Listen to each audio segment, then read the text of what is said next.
ముఖ్యమంత్రి అయిన తర్వాత ఆయన హయాంలోనే అన్ని అనుమతులు తీసుకొచ్చి పోలవరం ప్రాజెక్టును రూపొందించి పోలవరం ప్రాజెక్టు 7,20,000 ఎకరాలకు కొత్త ఆయకట్టుకు నీళ్ళిచ్చే ప్రాజెక్టుగా 20 లక్షల ఎకరాలు స్టెబిలైజేషన్ 1,00,000 ఎకరాలకు మళ్ళీ స్థిరీకరణ కలిగించేట్టుగా 960 మెగావాట్ల హైడ్రో ప్రాజెక్టుతో సహా ఉత్తరాంధ్రకు లక్షల మందికి నీళ్లు ఇలాంటివి ఎన్నో ఆశయాలతో రూపొందించింది పోలవరం ప్రాజెక్టు.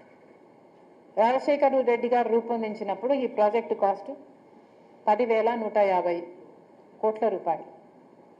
ఆ రోజు ఉద్దేశం ఈ ప్రాజెక్టు 194 టీఎంసీలు నీళ్లు హోల్డ్ చేయగల ప్రాజెక్ట్ ఇది.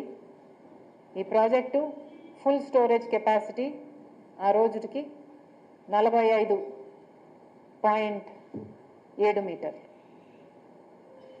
ఈ ప్రాజెక్టుని ఇలా కడితేనే అది పోలవరం ప్రాజెక్ట్. ఈ ప్రాజెక్టుని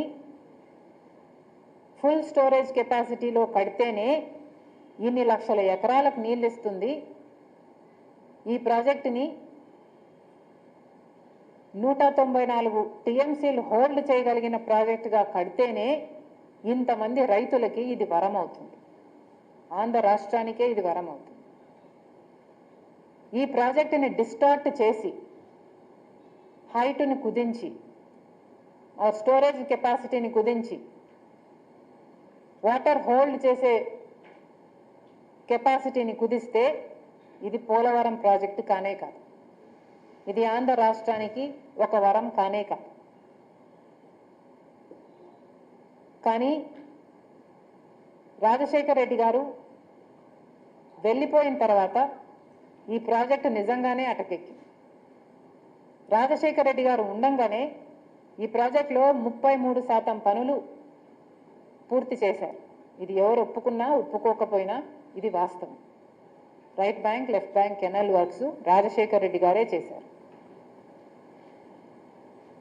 రాజశేఖర్ రెడ్డి గారు వెళ్ళిపోయిన తర్వాత అంత చిత్తశుద్ధితో ఈ ప్రాజెక్టు మీద ఎవరూ పని చేయలేదు. 2014లో దీన్ని జాతీయ ప్రాజెక్టుగా డిక్లేర్ చేసి మొత్తం ప్రాజెక్టు కాస్ట్ కేంద్ర ప్రభుత్వమే భరించాలి అని విభజన హక్కులో చేర్చిన తర్వాత చంద్రబాబు గారు ముఖ్యమంత్రి అయ్యారు. చంద్రబాబు గారు ముఖ్యమంత్రి అయిన తర్వాత అప్పటికే రాజశేఖర్ రెడ్డి గారి 33% పనులు పూర్తి చేశారు కాబట్టి చంద్రబాబు గారు ముఖ్యమంత్రి అయిన తర్వాత ఇంకొక 17% పనులు చంద్రబాబు గారు 5 ఏళ్లలో పూర్తి చేయడం జరిగింది.